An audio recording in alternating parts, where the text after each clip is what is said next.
Hello बच्चों, क्या हाल चाल आप सभी के। तो firstly welcome you all to my this YouTube channel. Secondly, revision कैसी चल रही है।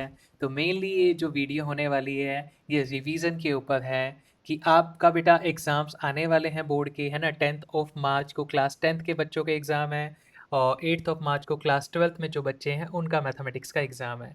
तो आपको क्या स्ट्रैटेजी फॉलो करनी है, किस तरीके से आप 80 आउट ऑफ 80 मार्क्स लेके आ सकते हैं, टॉपर क्या स्ट्रैटेजी फॉलो करते हैं, है ना, उनका क्या मतलब रिवीजन किस तरीके से वो करते हैं, तो वो सारी चीज़ें हम इस पर्टिकुलर वीडियो में हम देखने वाले हैं। तो ध्यान से बेटा वीडियो को देखना, ठीक है। आपको कोई और वीडियो देखने की ज़रूरत नहीं होगी। इसमें आप इतना समझ लोगे कि क्या फॉलो करना चाहिए। It's not about your mathematics बेटा, जितने अदर सब्जेक्ट होते हैं ना उनको भी किस तरीके से आप पढ़ सकते हो, है ना। जिनके पास फिजिक्स है, केमिस्ट्री है, अकाउंट्स है, बिजनेस स्टडीज़ है, जो भी सब्जेक्ट है ना, क्लास 10th में है, जो भी है ना।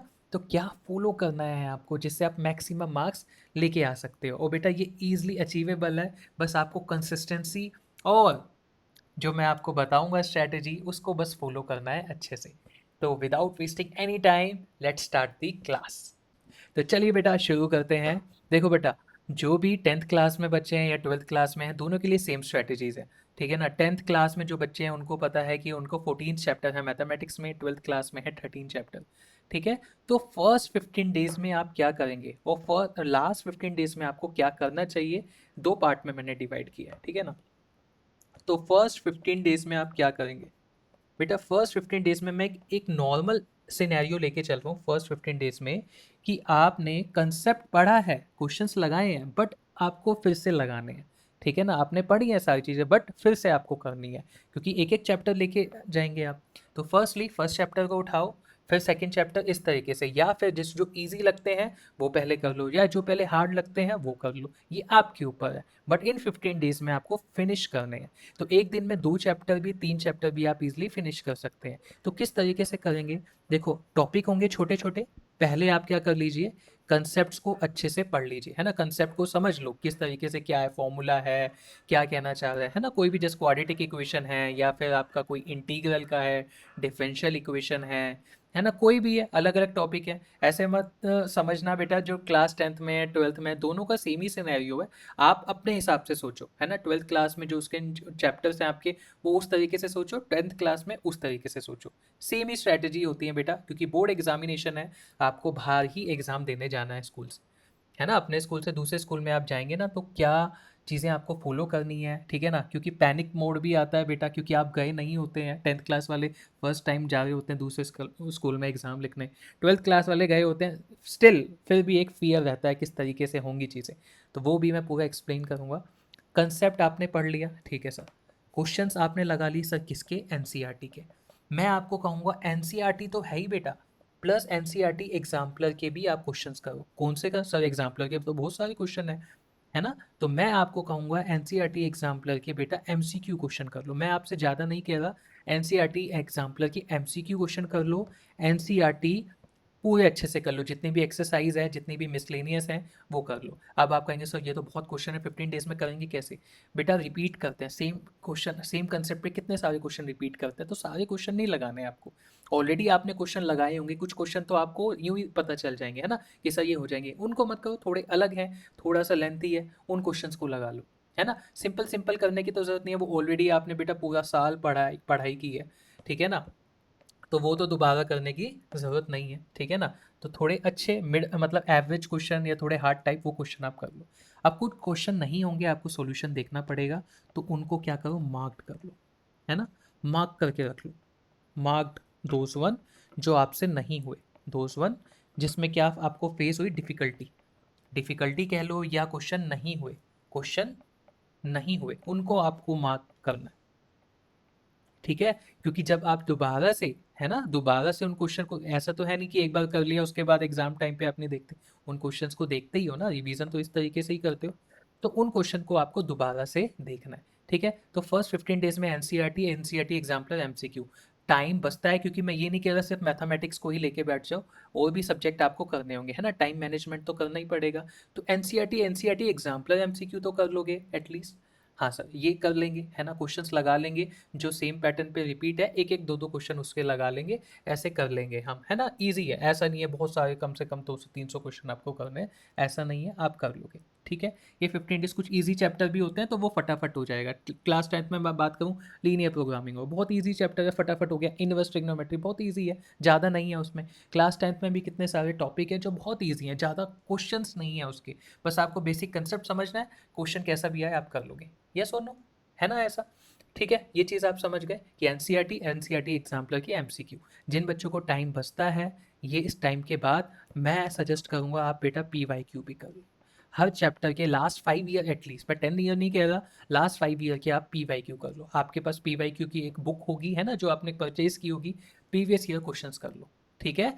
पर्टिकुलर सब्जेक्ट की मैं बात कर रहा हूँ, पर्टिकुलर सब्जेक्ट को मत, सब्जेक्ट कह रहा हूँ, पर्टिकुलर चैप्टर जो है आपका, उसके आप पीवाईक्यूज लगा लो, ठीक है। 20, 30, 40 जितने भी क्वेश्चन होंगे लास्ट 5 ईयर के, ज़्यादा नहीं पीछे जाना कि 2010 में चले जाओ, 2012 में चले जाओ, लास्ट 5 ईयर के आप क्वेश्चंस लगा लो पीवाईक्यू, ठीक है। जिन बच्चों को टाइम 15 डेज में मिल गया, आई होप कि ये भी ज़रूरी है, पीवाईक्यू लगा लोगे तो बेटर है। जब चैप्टर की आप तैयारी कर रहे हैं, एनसीईआरटी लगा ली, एनसीईआरटी एग्जाम्पल लगा ली, उसके पीवाईक्यू भी लगा लो साथ ही में, ज़्यादा टाइम नहीं लगेगा, ठीक है ना। उससे क्या होगा, 15 डेज जो बच गए उसमें और इफेक्टिव आप स्टडी कर सके हो, वो होगा आपका मेनली जो स्कोरिंग आपको, मतलब ज़्यादा मार्क्स किस तरीके से आप अचीव करेंगे, ठीक है। तो ये तो आपने कोर कंसेप्ट पढ़ लिया सर, एनसीईआरटी फिनिश कर ली, एग्जाम्पलर के एमसीक्यू कर लिए, क्योंकि 20 मार्क्स तो उसी के अकॉर्डिंग आने हैं मेरे, है ना, मतलब एमसीक्यू बेस्ड असर्शन रीजन इस तरीके से ही होते हैं आपके, है ना। तो ये कर लिया सर, ठीक है। पीवाईक्यू भी कर लिए, तो आप खुद सोचो आप कितना कॉन्फिडेंट फील करोगे सर, बेसिक सारी चीज़ें मैंने कर ली हैं। पीवाईक्यू कर लिए सर, पीवीएस से जो पूछे जाते हैं वो पता चले कैसे पूछे जाते हैं। एनसीईआरटी कर ली जो बेसिक है, जहाँ से एग्जाम का जो पैटर्न है वो उसी फ्रेम को देखते हुए बनता है, ठीक है, उसमें से क्वेश्चन रिपीट करते हैं। एग्जाम्पलर भी सर कर लिए, एमसीक्यू जो अच्छे होते हैं एमसीक्यू के, ऐसा नहीं है कि बिल्कुल ईजी होते हैं एग्जाम्पलर के, सर अच्छे हो गए, है ना। जिन बच्चों को और थोड़ा ज़्यादा टाइम है कि बेटा बहुत ही मतलब आपके पास टाइम है ये करने के बाद, जो ऑलरेडी कर चुके हैं, मैं उनको कहूँगा कि और क्वेश्चन लगा लो एग्जाम्पलर के, है ना, शॉर्ट आंसर टाइप लगा लो, है ना, लॉन्ग आंसर की ज़रूरत नहीं, शॉर्ट आंसर टाइप लगा लो, एग्जाम्पल्स कर लो, ठीक है। मैं उन बच्चों के लिए नहीं कह रहा कि जो मतलब कि मैं बात कर रहा हूँ, आप ये तो करना है, मतलब मैं ये कह रहा हूँ जिन बच्चों के पास टाइम है वो एक्स्ट्रा वो कर लो, अदरवाइज एनसीईआरटी एग्जाम्पलर और पीवाई एग्जाम्पलर के एमसीक्यू और पीवाईक्यू ये तो करने ही करने हैं, फर्स्ट 15 डेज में आप कर लो, ठीक है। अगर 15 डेज में पीवाईक्यू नहीं कर पाते तो बेटा फिर आपको थोड़ा साथ में चलना पड़ेगा पैरेलली, वो मैं अभी बताता हूँ। पहले तो ये बताओ, ये चीज़ क्लियर है, ठीक है। तो अब देखो, अब ये तो हो गया फर्स्ट 15 डेज में किस तरीके से, अब आता है आफ्टर, आफ्टर 15 डेज, है ना। आपका एग्जाम मैं मान लेता हूँ 31st को, है ना, 31st डे, 30 डेज के बाद आपका 31st डे को आपका एग्जाम है। आफ्टर 15 डेज क्या करेंगे, आपको क्या करना है बेटा, मॉक टेस्ट देने हैं, मॉक टेस्ट, ठीक है, जो 80 मार्क्स का होता है आपको, 3 घंटे बैठ के, ठीक है। 80 मार्क्स का जो होता है 3 आवर्स का। तो मैं क्या कहूँगा आपको, वो जो 15 डेज है एटलीस्ट आप 7 एग्जाम दो, हर 2 डेज में एक एग्जाम दो, ठीक है। जिन बच्चों के पास ज़्यादा टाइम बचता है, जिनको लगता है कि मैं मैथमेटिक्स में ज़्यादा टाइम देना है, वो डेली भी दे सकता है, ठीक है ना। बस अब मैं आपको ये कहूँगा कि मतलब 15 डेज हैं आपके, हर 2 दिन में एक एग्ज़ाम दो, ठीक है। तो लगभग आपके कितने एग्जाम होंगे, 7 to 8 एग्जाम्स हो जाएंगे, ठीक है, वो मॉक टेस्ट। और ये बेटा फुल्ली मतलब सीरियस होके एग्जाम देने हैं, सीरियस होके कैसे सर, 3 घंटे एक रूम में बैठ जाओ, ठीक है, 3 घंटे टाइमर लगा लो, कोई डिस्टर्बेंस नहीं, खाना पीना जो खाना है खा लो, और जो टाइम है ना आपके एग्ज़ाम का, उस टाइम पे ट्राई करो एग्ज़ाम देने की, ठीक है। तो वो जब आप दोगे ना, वो एग्ज़ाम में किस तरीके से आप 3 घंटे बैठते हो, तो वो भी आप घर पे बैठोगे ना, तो एक आपको कॉन्फिडेंस फील होगा। शुरू में थोड़ी प्रॉब्लम आएगी ये पहले टेस्ट में देते हुए, बट फिर आपको हैबिट हो जाएगी। तो उस टाइम पीरियड में आपको एग्ज़ाम करना है, तो वो आपको पता चलेगा कि मैं किस तरीके से एग्ज़ाम देना है। पहले क्या मैं एमसीक्यू बेस्ड ट्राई करूँ, फर्स्ट 1 मार्कर करूँ, या फिर मैं लास्ट से केस स्टडीज से स्टार्ट करूँ, है ना, कि लॉन्ग टाइप 5 मार्कर्स जो हैं उनसे स्टार्ट करूँ या 4 मार्कर से करूँ।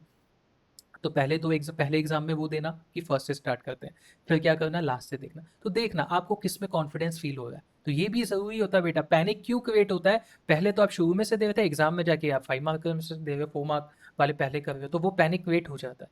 तो इसलिए ये मैं बहुत इंपॉर्टेंट बात बता रहा हूँ, जो आप मॉक टेस्ट दे रहे हो, आप अगर शुरू से स्टार्ट कर रहे हो तो वैसे ही करना, उसमें अगर कॉन्फिडेंस फील हो रहा है, अगर आपको लास्ट से फील हो रहा है तो उसके थ्रू करना। जो टॉपर होता है सब डिपेंड करता है, कुछ टॉपर शुरू से स्टार्ट करते हैं, कुछ लास्ट से करते हैं, ये डिपेंड करता है पर्टिकुलर पर्सन टू पर्सन पे, ठीक है। तो मैं आपको ये कहूँगा कि आपके ऊपर है, फर्स्ट दो तीन टेस्ट में आपको आइडिया हो जाएगा, ठीक है। अब आते हैं कि किस तरीके से 3 घंटे बैठ के आपने एग्जाम दे दिया, अब उसके बाद एनालिसिस करो, उसके सॉल्यूशन होंगे, है ना, सॉल्यूशन वाले ही देना बेटा, ऐसा नहीं कि बिल्कुल ही अनसॉल्व हो तो उसको ढूंढने में, उसको सर्च करने में भी टाइम कंज्यूम होगा, ठीक है ना। तो मॉक टेस्ट के लिए आप समझ गए कितने मॉक टेस्ट देने हैं, मैं एक बार लिख लेता हूँ, ठीक है। मॉक टेस्ट आपको एटलीस्ट हर 2 डेज में देने हैं, है ना। 2 डेज में एक एग्जाम देना ही देना है, 3 घंटे का, ठीक है। तो टोटल आप 7 to 8 एग्जाम देंगे मॉक टेस्ट, ठीक है। 3 घंटे में बैठ के, हो सकता है 2.5 घंटे में आप कर लें, तो 7 to 8 एग्जाम्स आपको देने हैं, ठीक है, 7 to 8 एग्जाम। अब 3 घंटे में तो सर एग्जाम दे दिया हमने, अब क्या करना है, आप उसकी एनालिसिस करो, उसको चेक करो, खुद से ही सेल्फ चेक करो, ठीक है, या फिर आपके कोई मेंटर है या टीचर है उनसे चेक करा लो। टेस्ट चेक करा लिया, अब आपके क्या आएंगी मिस्टेक्स, 80 आउट ऑफ 80 ला रहे हो, वेरी गुड। बट अगर मिस्टेक हुई है, क्या मिस्टेक्स होंगी सर, सिली मिस्टेक हुई होंगी कैलकुलेशन की, है ना, जो कि जनरली होती है ना। सर ये तो काफ़ी बच्चों का डाउट होता होगा, सर ये तो होती ही होती है सिली कैलकुलेशन, बेटा अवॉइड होती है, जब बार बार ये पता चल जाता है आपको कि मैं इसमें गलती कर रहा हूँ, तो उसको ध्यान से आप करते हो, तो सिली कैलकुलेशन पे ध्यान देना है। दूसरा, क्वेश्चन ही नहीं आता था, क्वेश्चन नहीं आता था, ठीक है, ये होगा। और तीसरा, टाइम नहीं बचा, टाइम यही तो होते हैं जनरली, यही होता है, टाइम नहीं बचा सर, तो क्वेश्चन नहीं आता था, तो अब देखो एनालिसिस कैसे करनी है, कैलकुलेशन देख लो, एक नोटबुक बनाओ, उसमें लिख लो कैलकुलेशन कहाँ मिस्टेक की, क्या गलती हुई, प्लस माइनस की हुई, मैंने कुछ मतलब भूल गया मैं, है ना, 2 था सर, 2 नीचे नहीं लिखा, इस तरीके से वो लिख लो कि मैं ये गलती कर रहा हूँ। दूसरा, क्वेश्चन नहीं आता था, उस टॉपिक पे जाओ, उसको देखो क्यों नहीं आता था, क्या इसमें नई चीज़ लगी उसमें, उसको अच्छे से लिख लो, जो नोटबुक बनाई है ना, एनालिसिस, उसमें लिख लो क्वेश्चन। टाइम नहीं बचा, कोई बात नहीं, टाइम का मैं कहूँगा थोड़े आप टेस्ट दो, 3 4 5 6 7 पे आओगे ना, अपने आप टाइम आपको बचने लगेगा, शुरू में होता है, और यही होता है, बिना मॉक टेस्ट के एग्जाम में जाते हो, पैनिक रेट होता है, 80 आउट ऑफ 80 छोड़ो, 70 भी नहीं आते, 60 70 के बीच में ही आ पाते हैं, क्योंकि क्वेश्चन नहीं कर पाते, छूट जाते हैं क्वेश्चन, तो इसलिए ये आपको हैबिट पड़ेगी, तो आप 70 क्रॉस कर जाओगे, ठीक है। एनालिसिस अगर करोगे अच्छे से, गलतियाँ आप ढूंढोगे, कैलकुलेशन में कहाँ मैं मिस्टेक कर रहा हूँ, इसको एनालाइज करोगे, ठीक है, तो बेटा आप इंप्रूवमेंट देखेंगे, अगले टेस्ट को देखेंगे, वो गलतियां आप नहीं करेंगे, ठीक है। दूसरी चीज़, जो आपने एनसीईआरटी में मार्क किए थे उन क्वेश्चंस को कर लेना, प्रीवियस ईयर क्वेश्चंस अगर जिन बच्चों ने नहीं किए थे इसी के साथ आप कर लेना, या ऑलरेडी कर लिए उसमें मार्क्ड जो किए होंगे वो कर लेना, ठीक है। टाइम बचता है, और मॉक टेस्ट दे दो, है ना, 10 15 जितने मॉक टेस्ट दे पाओ उतने दे लो, एनालिसिस करो, तो मेन आपका जो स्कोर ऐसे बढ़ेगा बेटा, कैसे बढ़ेगा, मॉक टेस्ट देके, ये एनसीईआरटी कर लिए, एनसीईआरटी एग्जाम लेके, एमसीक्यू कर लिए सर, और मैं आर डी शर्मा नहीं कह रहा, मैं कोई और बुक को रेफर नहीं कर रहा, ठीक है ना। अब ये करोगे ना, इससे ही आप मार्क्स ले आओगे 80 आउट ऑफ 80, कहीं आर डी शर्मा से देख लेना प्रीवियस ईयर 2024 23 उठा के, कोई आर डी का कोई खतरनाक क्वेश्चन नहीं डाला हुआ, सिंपल क्वेश्चन नहीं होते हैं, बट हम गलती क्या करते हैं, हम गलती पेन कैलकुलेशन गलती कर देते हैं, हमें पास टाइम नहीं बचता, तो यही चीज़ें होती हैं बेटा, ठीक है। तो आपको एनालिसिस नोटबुक एक मेंटेन करी, क्या मैंने गलती की, है ना, 7 8 एग्जाम दिए, 10 एग्जाम दिए, उसमें पता चल गई आपको, जो क्वेश्चन आपने एनसीईआरटी में नहीं हुए थे उनको मार्क कर लिया, एक बार कर लिया, 15 डेज के बाद फिर आपने कर लिया, ठीक है। अब कितने दिन बचे, जस्ट मैं मान रहा हूँ बेटा 10, हर 15 डेज तो है ही, अब 15 डेज के में अब मैं 5 डेज पीछे जा रहा हूँ, आपके एग्जाम में 5 दिन बचे हैं या फिर 3 दिन बचे हैं, ये तो आप काम करते ही आ रहे हो ना, फुल मॉक टेस्ट भी दे रहे हो, एनसीईआरटी की रिवीजन भी कर ली, क्वेश्चंस भी आपने लगा लिए, ठीक है। उन 5 डेज में ऐसा नहीं है कुछ अलग करना है, सेम चीज़ मॉक टेस्ट दो, मॉक टेस्ट की एनालिसिस करो, लास्ट वाले डे में एग्जाम मत देना, जैसे मान लो कल एग्जाम है आज मत देना, एनालिसिस जो नोटबुक बनाई है उसको रिवाइज कर लो, क्या अगर मैं गलती कर रहा था, जो एनसीईआरटी के जो मार्क्ड क्वेश्चन थे एक बार गो थ्रू कर लो कि क्या लॉजिक लगा था इसमें, 2 बार तो कर ही चुके हो ना आप, एक बार देख लो, एनालिसिस नोटबुक देख ली, ये देख ली, मॉक टेस्ट में जो किए हैं उसमें एक बार गो थ्रू कर लो कि मेरी क्या मिस्टेक थी, है ना, एक बार उन पेपर को भी देख लोगे, पता चल जाएगा, बस बेटा यही करना होता है, और कुछ नहीं करना होता, जो टॉपर होता है वो यही चीज़ फॉलो करता है, कुछ अलग से नहीं करता टॉपर, जो टॉपर होता है वो बस कंसिस्टेंटली उस चीज़ को करता है। जो मैंने 30 डेज बताए 15, वो उसने रेगुलर पढ़ाई की मैथमेटिक्स। उसने अदर सब्जेक्ट भी पढ़ा, साइंस भी पढ़ा है ना, इंग्लिश भी। इंग्लिश तो इतने नहीं पढ़ते, मैं फिजिक्स केमिस्ट्री मान लेता हूँ जो 11th 12th में, या अकाउंट्स बिजनेस स्टडीज़ 10th में। साइंस भी पढ़ा उसने, ठीक है, उस पे भी उसने फोकस किया। ठीक है, तो सब पे फोकस करता है, वो कंसिस्टेंसी होता है, वो टाइम दे रहा है, आपको टाइम देना पड़ेगा। ठीक है, आप बिना टाइम दिए तो चीज़ें नहीं चलेंगी ना बेटा। ठीक है ना, तो टाइम तो आपको देना पड़ेगा। तो टाइम दो उसको, उस पर्टिकुलर टॉपिक को। तो मतलब टाइम देना क्या ना, मतलब है कि आप पढ़ाई करनी पड़ेगी रेगुलर। ठीक है, क्लियर है। तो बेसिक आप फंडा समझ गए होंगे। कैसे आएंगे भाई 80 आउट ऑफ 80? सो कुछ नहीं है, एनसीईआरटी एग्जाम करके एमसीक्यू करने हैं सर, प्रीवियस ईयर क्वेश्चंस करने हैं सर। ये तो मेन बेसिक है। ये चीज़ें को अच्छे से कर लेंगे ना सर, तो उसमें मैं 80 में से मोर देन 65 70 के अराउंड ईजिली मैं ले आऊँगा।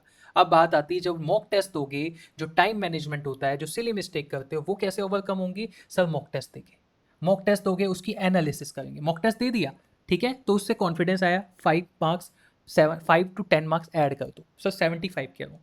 अब जो 5 मार्क्स होते हैं बेटा, वो एनालिसिस नोटबुक को आप देखो कहाँ गलती कर रहे हो, उसको इंप्लीमेंट करो, तो वो 5 मार्क्स भी अपने आप कम हो जाते हैं। तो 80 आउट ऑफ 80 ईजिली आ जाते हैं। तो यही चीज़ होती है, एग्जाम में फेयर नहीं होता, क्योंकि आपने मॉक टेस्ट 3 घंटे बैठ के दिया एग्जाम में, 3 घंटे बैठ के घर पे दिया ना आराम से, 3 घंटे का टाइमर आपने लगाया, उस तरीके से एग्जाम दिया। ठीक है सर, उससे टाइम मैनेजमेंट आई, उससे कौन सा क्वेश्चन पहले अटेम्प्ट करना है। अगर कोई क्वेश्चन, हाँ मोस्ट इंपॉर्टेंट, कोई क्वेश्चन अटक जाता है तो उसको लेके नहीं बैठना, उसको छोड़ दो, लास्ट के लिए टाइम बचा के रखो। ठीक है, उसको लास्ट के लिए टाइम बचा के रखो। ठीक है, आप जो लास्ट में क्वेश्चन पूरा एफर्ट डालो, 200% दो उस क्वेश्चन को करने का। 10 से 20 मिनट आप रखो रीचेक के लिए। रीचेक करो आपने कोई गलती तो नहीं की, आपने कोई प्लस माइनस की गलती तो नहीं की, क्वेश्चन सारे अटेम्प्ट किए, ये सारी चीज़ें करो, उसको रिवाइज करो कि मैंने सारी चीज़ें ठीक की हैं। तो क्यों कई बार कुछ छोटी छोटी मिस्टेक भी उसमें निकल जाती हैं। तो ये एक पूरा प्रोसेस है, एक जर्नी है। इसको आप शुरू में थोड़ा टाइम लगता है, बट करोगे ना तो मैं 11th 12th नहीं, आगे जितने भी एग्जाम है वो भी बहुत ईजिली आप क्रैक कर लोगे और बहुत अच्छा स्कोर करोगे। ठीक है बेटा, ये मैं एक्सपीरियंस से बता रहा हूँ, आप बहुत अच्छा स्कोर कर लोगे। मेन ये चीज़ है, याद रखना, mock test is very very important. Previous year question is very very important. Standard question कर रहे हो एनसीईआरटी के, but previous year question mock test very very important. तो ये तो करना ही है। तो इन चीज़ों को आप फॉलो करो consistently, you will definitely get 80 out of 80। ठीक है, 75 प्लस तो कहीं नहीं गए। ठीक है, मान लो कुछ अलग से ही क्वेश्चन पूछ लिया, कुछ अलग, तो बहुत ही रेयर सिनेरियो है, मगर आप इजीली 80 आउट ऑफ 80 लेंगे। ठीक है, इन चीज़ों को बस फॉलो करो। और मैं क्या गारंटी कह रहा हूँ, 2025 में जो एग्ज़ाम होगा, कुछ अलग कोई क्वेश्चन नहीं आने वाला। वही क्वेश्चन जो आपने देखे होंगे, बस गलती कर दोगे, कई बार पैनिक हो जाओगे, टाइम नहीं बचेगा, कोई सिली मिस्टेक कर दोगे, तो ये मॉक टेस्ट से अवॉइड हो जाएंगी ईजिली, वो क्वेश्चंस भी आप कर लोगे। तो इन चीज़ों को आप अच्छे से फॉलो करो, आई होप आप करोगे और अच्छे से आप मार्क्स लेके आओगे। और फिर लास्ट में कमेंट बॉक्स में लिखना कितने मार्क्स लेके आए सर, क्या ये वीडियो आपको हेल्प किया। ठीक है, तो मिलते हैं नेक्स्ट वीडियो में। तो अच्छे से तैयारी करो। ठीक है, keep learning, all the best बेटा, बाय बाय।